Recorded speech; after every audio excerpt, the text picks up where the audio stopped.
Good evening, everyone, and thanks so much for joining us on your Thanksgiving. I'm Sophie Erber. For weeks now, volunteers at Lamar's church have been preparing hundreds of meals to give away. And normally, they would invite the community in, but this year, of course, is different. KCAU 9 News reporter Mallory Smith telling us how they've adapted in our top story at 5.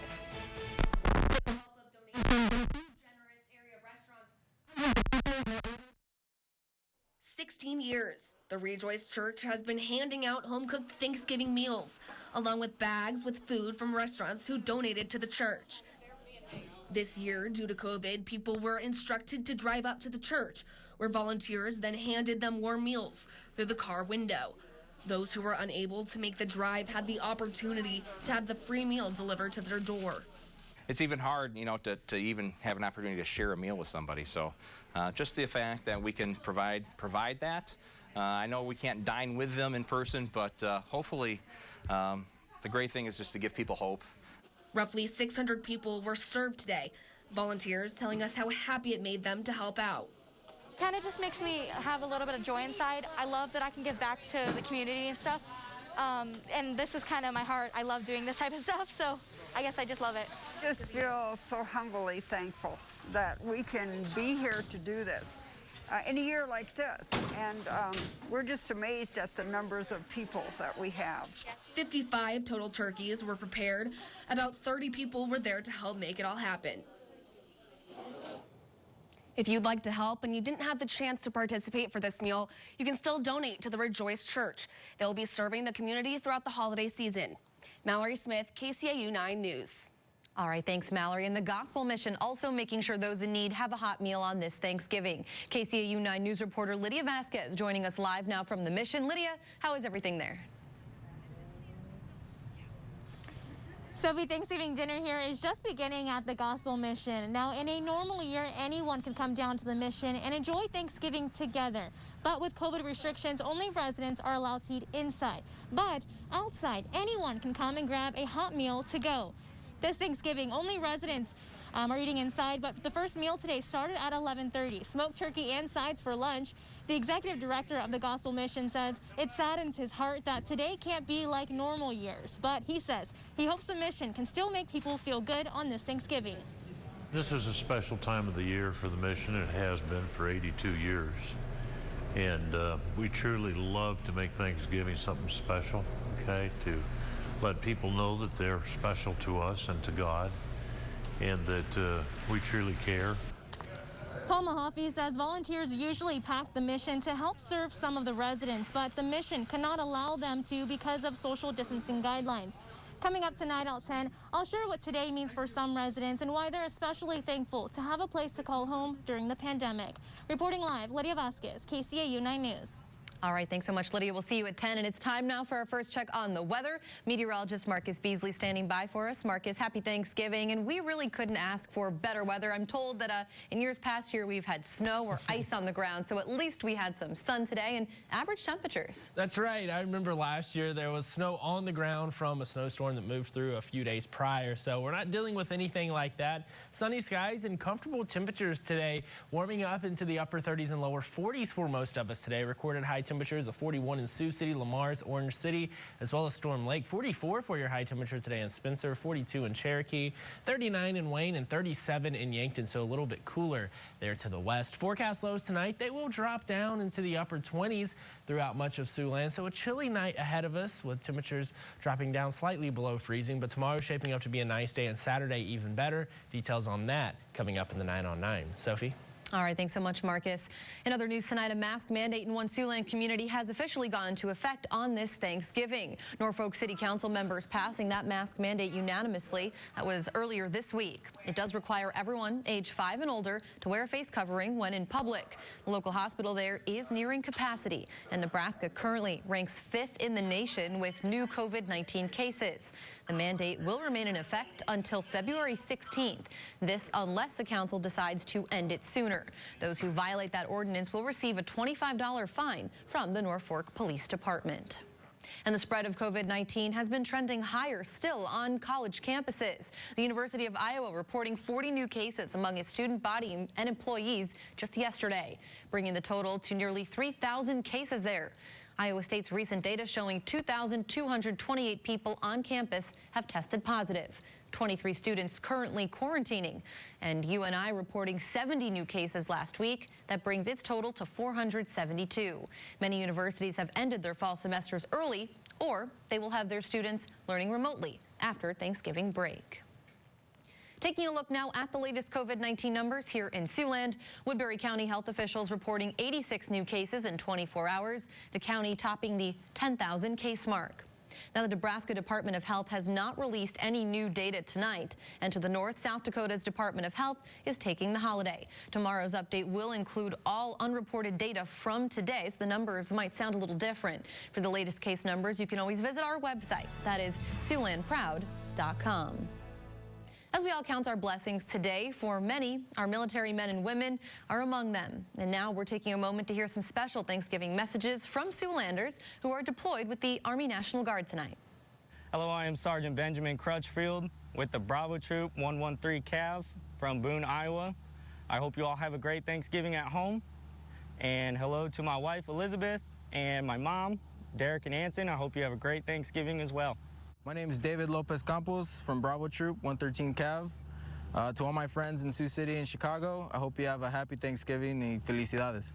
I'm Specialist Keegan Seidel with Bravo Troop of the 113th Cavalry. I am from Kyron, Iowa, and I'd like to wish my wife a happy Thanksgiving. Hi, I'm PFC PIZANO Christian. I'm from 113th Cav here in Kosovo. My hometown is Storm Lake, Iowa. And a Thanksgiving message is to my parents. Hola ma, hola pa. Solo quiero dejarles saber que estoy aquí bien, sana y salva, y que los amo. Que tengan un buen Thanksgiving. Hello, I'm Specialist Lorena Martinez. I'm with Bravo Troop 113 CAV. I'm from Sioux City, Iowa, and I would just like to say happy Thanksgiving to all of my family back home and my little baby sister Luce. I hope this is really good for you. I miss you guys all. I love you and hope you're staying safe. Hello everyone, I'm PFC Katherine Post. I'm from Storm Lake, Iowa. I'm with the JAG office with 234th Infantry Brigade. This year I'm grateful for the experience to deploy so early on in my military career. I'd like to give a special shout out to the JAG office here, Major Smith, Captain Brooks, Captain Faith, Sasha, and Bareem. I'd also like to say hello to my friends and family at home. I miss and love you all, and a shout out to my fiance as well. Happy Thanksgiving, everyone. And we thank them for their service. Well, cooking Thanksgiving dinner is the perfect time for professionals to shine, but for home cooks or those less experienced, it's important to remember that safety should come first. So if you're holding off on frying that turkey, stay tuned for some tips coming up. And it looks like we're going to have a nice end to the work week and a very nice weekend ahead. Average temperatures return next week, though. Details on all of that after the break. You're watching KCAU 9 News with Sophie Erber and meteorologist Marcus Beasley. This is KCAU 9 News at 5. Thanks for sticking with us on this fairly average temperature-wise Thanksgiving Day. We're basically where we should be this time of year, and we escaped without any precipitation. So at least those last-minute drivers had some clear roads to deal with. That's right. Yeah, pretty nice day. We have had some clouds mixed in, but a little bit of sunshine on my way to work. It was sunny earlier this afternoon. High temperature today of 41 degrees. That's 1 degree above the normal high temperature, so very average weather here throughout Siouxland today. And this morning, starting out at 23 degrees, that's 3 degrees above the normal low temperature of 20, so not a bad day at all. Again, it's been dry all day long. Even though we have seen those clouds, we've still had some sunshine mixing in as well throughout the day. Taking a look outside from the KCAU 9 studio, brought to you by the Port Neal Welding Company, we are seeing those partly to mostly cloudy skies right now. It does look like we will see those clouds clear out here in the next few hours, and tonight we'll have mostly clear conditions. The view brought to you by the Port Neal Welding Company, showing a really nice evening here throughout Siouxland for Thanksgiving. Temperatures out there right now in the mid to upper 30s, so things beginning to cool off. We'll see temperatures drop around 10 more degrees next week. That'll be in the upper 30s, so temperatures will be right on par where they should be for this time of year. That is good news, because I'm told at least around here we can get some pretty drastic temperature swings. Yeah, it can get really cold, but it's looking like as we head into December, we're going to have some really nice weather. But unfortunately for the folks that need the rain, it looks like the dry weather continues. Again. All right, thanks a lot, Marcus. Well, just like everything else this year, the COVID-19 pandemic will have an impact on our holiday shopping. ABC's Rena Roy reporting on how shopping will be different this year and some tips on how to find the best buys. When it comes to holiday shopping in this year of coronavirus, huge crowds at stores are out and online shopping is definitely in. 60% of shoppers say they plan to do at least some of their holiday shopping from home this year, and 41% say they won't be hitting the stores on Black Friday. Most retailers are trying to avoid the massive spike of people in their stores. They're trying to move more of their sales and spread the sales piece out over a greater portion of time. Experts say the hottest items this year are gifts for the home. Home entertainment, if you think about cooking, if you think about anything for decorating the homes, those categories are all up to a great degree this year. Before you buy, use a shopping app to check for the best deals on the items you want, especially gifts that are in high demand. I would just encourage consumers to check across multiple retailers' websites and check through the week. That's probably the best way to see if they can actually get a hold of those high-end demand items. Buying online can be convenient, but make sure you think about how you will get your packages this holiday season.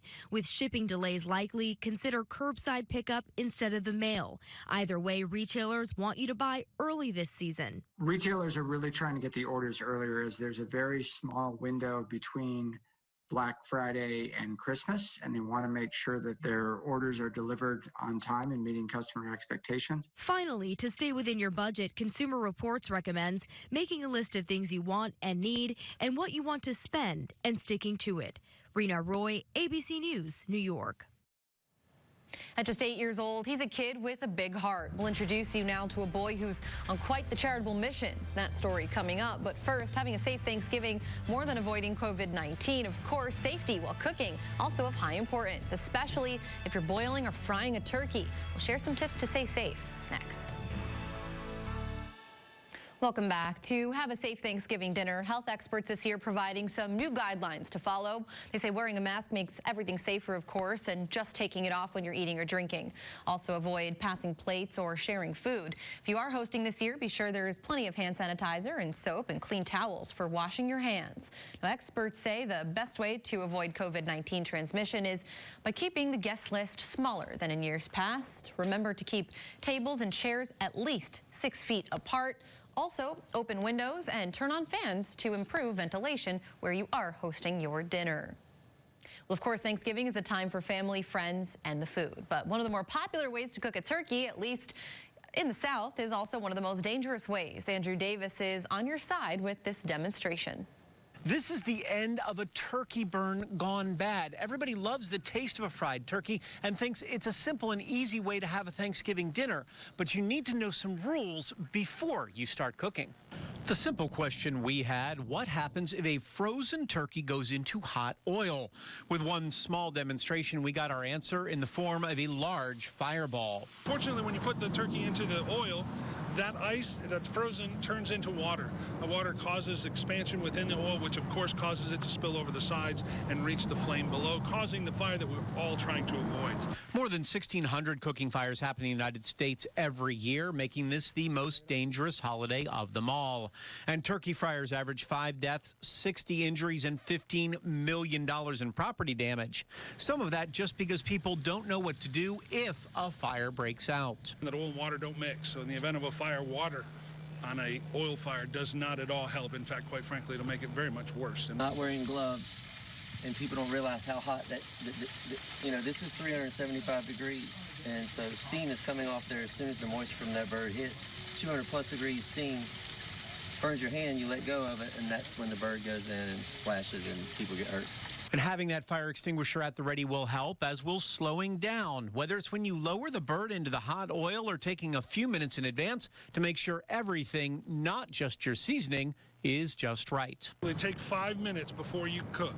5 minutes before you cook to make sure you've got all the safety bases covered. You've got a fire extinguisher. You're making sure you're wearing tight enough clothing that it won't get caught up in anything you're cooking. Make sure you keep the children away out of the kitchen so that they don't get burnt either by the deep fryer or even by the oven. And make sure to do that burn outside, not under your porch or in your garage. Those flames can go up, catch insulation or the walls on fire. Then you've got a much bigger problem than just whether somebody likes your dinner or not. Well, for some, it can take decades to find their mission in life, but one boy knew his calling was in social justice since pre-K. How he's giving back to others next. He just turned 8 years old, and while most second graders might focus on the gifts they get on their birthday, Kavanaugh Bell is paying all that charity forward this season and then some. ABC's Will Gans has the story. Guys, we had 16 turkeys, but someone donated to us. Meet Kavanaugh Bell, an 8-year-old, putting the giving into Thanksgiving this season. Although social justice has been a passion of Kavanaugh's since pre-K. Kids started bullying me because I didn't look like any of the other kids in the class. After visiting his local city council in Maryland and helping establish a bullying prevention month, Kavanaugh pivoted his charitable efforts when COVID-19 struck earlier this year. Since the pandemic hit, in March, I used my life savings, which was $640, to make 72 care packs for my grandma and the senior citizens that live in her senior citizens facility. That's when folks began to notice the work that Kavanaugh was doing, and donations began to pour in. Cav and his family setting up a community kitchen. And from April 4th to today, I've almost been able to help 9,000 people, but not just in my community. Kavanaugh organizing 2 separate tractor-trailer trips from his community pantry all the way to the Pine Ridge Reservation in South Dakota. Wake up! This is serious. I need your help to help others. And Cav says he's only getting started. It's kind of my thing, so I just like doing it, and every time I do it, it makes me happy, so I just keep doing it. So much so that Kavanaugh and his mom set up a nonprofit called Cool and Dope. You don't know what's going on in other people's lives, so just stay positive and dish out a big amount of positive energy. So yeah. Big dreams for a little boy. Well, Kavanaugh says he wants to be either a football player, a mayor, or a police officer when he grows up. Taking a live look outside right now in Storm Lake. Marcus returns right after this break with one more check on our forecast. We are going to be treated this holiday weekend to even warmer weather than we had today. Temperatures could hit 50 in most places in Siouxland on Saturday. Yeah, Saturday's going to be a really nice day. Plenty of sunshine. Winds are going to be light. 27 degrees tonight, and tomorrow is not going to be too awfully bad either. 44 degrees with sunshine, so a little bit warmer tomorrow compared to today. We'll have plenty of sunshine tomorrow, but then Saturday again, low to mid 50s, plenty of sunshine Saturday as well. Then a cold front moves through Sunday. We'll knock our temperatures back down into the 40s. Then it looks like next week temperatures will be average in the upper 30s and low 40s. Perfect. Thanks, Marcus. And thank you for joining us on your Thanksgiving. No 6 o'clock show tonight, but we'll see you back here at 10. Have a great night.